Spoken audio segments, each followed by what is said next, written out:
Hello, everyone. This is Tom Fox. I'm a compliance evangelist, and I'd like to welcome you to a special 5-part podcast series sponsored jointly by Skillsoft and StoneTurn entitled A Partnership of Products and Services for Your Compliance Program.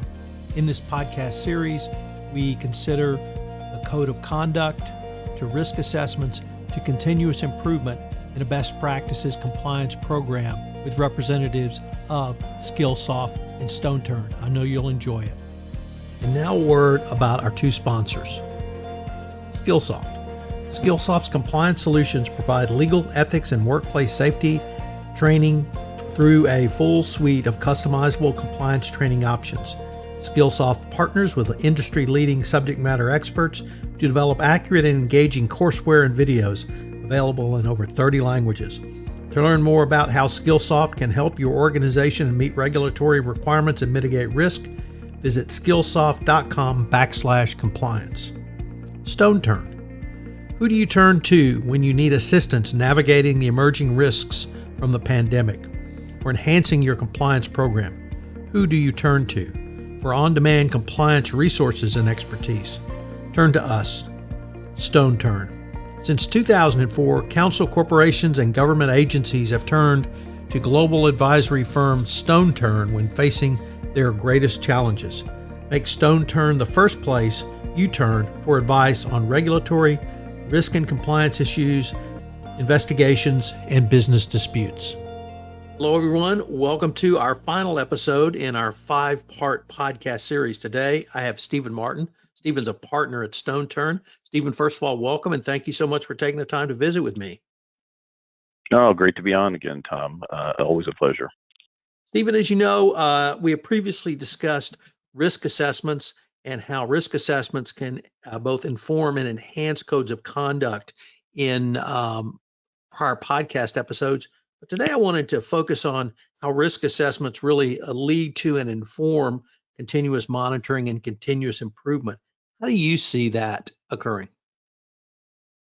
Well, with risk assessments, they're the most critical part of your compliance program. They really frame what you're supposed to do overall, looking at, government expectations, industry-related risk, and then company-related risk, and then you build and enhance your compliance program around that. What has changed recently, with the new guidance from the DOJ that was just released this summer is an emphasis around continuous program improvement that's guided by your risk assessment, which is something new. And what that means is that while the DOJ has previously talked about compliance programs being dynamic and responsive to, the risk that you face and doing a periodic review, the new 2020 guidance really now directed companies to look at not just a limited snapshot in time, but using risk assessment that's based on continuous operational data and information across a number of functions so that you can have real-time risk assessment and improvement of your compliance program. Stephen, you have talked about this perhaps longer than anyone I know, which is that your compliance program should be a living, breathing document. And it seems to me that not only regulators, but even perhaps the market has caught up to that approach. Do you believe that's still a valid approach? And perhaps could it even be more important today? Oh, absolutely. I think it's way more important today, given the guidance that came out. Before you would be able to talk about a risk assessment that would be done, once a year or once every couple of years, or perhaps you would do a program assessment.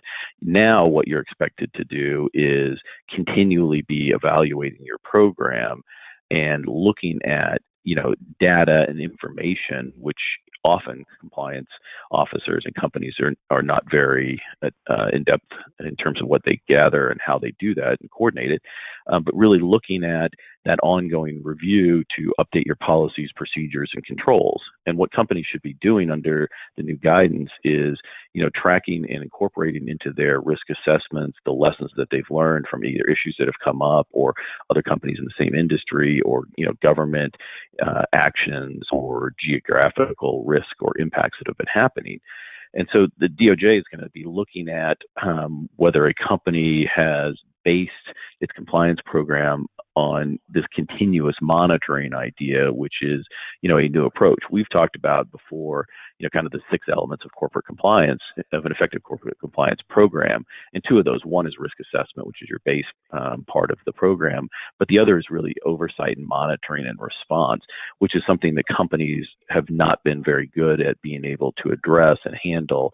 But now, DOJ with the new guidance is really putting forward this new emphasis on continuous monitoring and using data-driven decision making and testing in your program on an ongoing basis.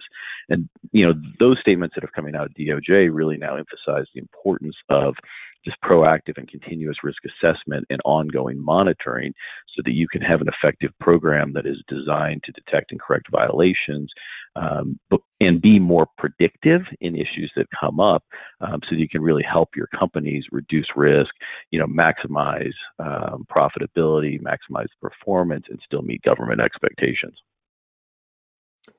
Stephen, many compliance practitioners focused on the new part of the 2020 update to evaluation of corporate compliance programs around data. And I think they focused on data analytics as a key component going forward. But the Department of Justice also made clear it's not simply numbers, it's not simply data analytics, it's information.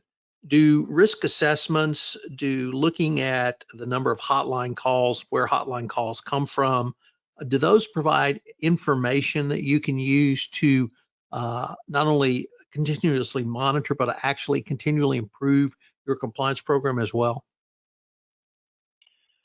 Yeah, absolutely. I think as you well know, a lot of compliance programs and corporations have disaggregated information and data, meaning that, the training records are separate from, the hotline calls that come in and separate from the audit function and what's being done. And so collectively, most corporations don't use data in any kind of an effective way in being able to bring it together to really look at what trends or issues that are coming out. As the previous guidance had really talked about having, well-resourced and independent compliance functions. Now what they're talking about is not just the compliance program being implemented, but is it effective, and is it empowered to function on a daily basis using the data they have to really meet the needs of the corporation? They're starting to ask now in the guidance about questions like, is there sufficient access to sources of data to allow for timely and effective monitoring or testing of policies or controls and transactions? And the answer to that in a lot of corporations that you and I both see is no. And, what are the impediments that, limit the resource and use of data? And so you're starting to see a new focus about, what kind of tools you would use, how do you review data on things like, anonymous reporting, the existence of measures or controls that employees are aware of the hotline. You're talking about the possibility of culture surveys. What do your controls look like? Financial, operational, and legal related controls. What are controls around third parties? And how are you using all of that data, not just to report, not just to report to the board of directors, but to use it to enhance the program going forward.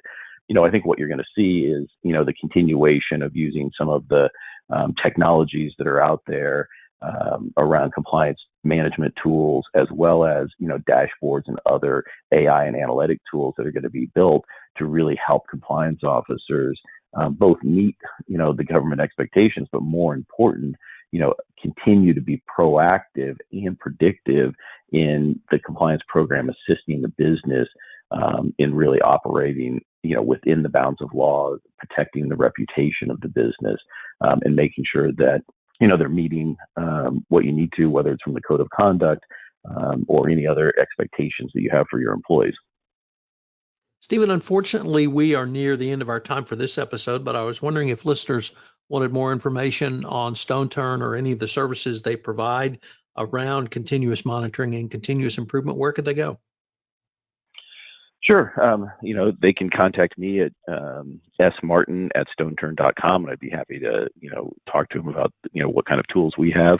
StoneTurn is a boutique consulting firm that focuses on compliance and then investigations and monitoring, which are the two things your corporations don't want to do because you don't want to have a monitor.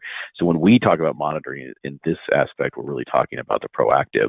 And we have, a series of folks in our company that work on risk and controls and audit functions as well to really help companies utilize data. We also have a data analytics team to help companies as well bring data together and really utilize it, whether it's in a dashboard or other mechanisms to have an effective compliance program.